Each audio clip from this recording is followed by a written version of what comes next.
So the date and time to ground Inferno 620. And today we're going to ride another elevator in Door County Government Center in Sturgeon Bay, Wisconsin. This one's a Schindler, either a Westinghouse or Schindler RT.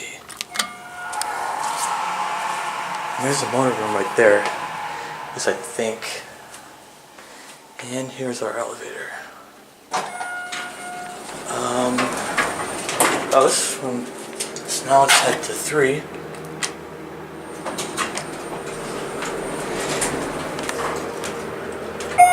So the other elevator that I just rode was original, but this one's like from the 90s-ish.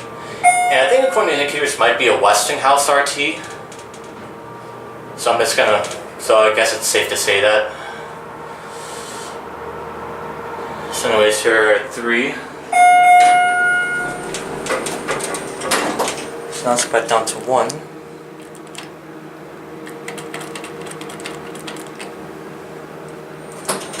So it'll close up. Thank you. There we go. And now we're going to get a cab view. It's similar to the other elevator, except this one has a single slide instead of a center open door. So, anyways, there's your indicator right there. Your directory. Your fixtures.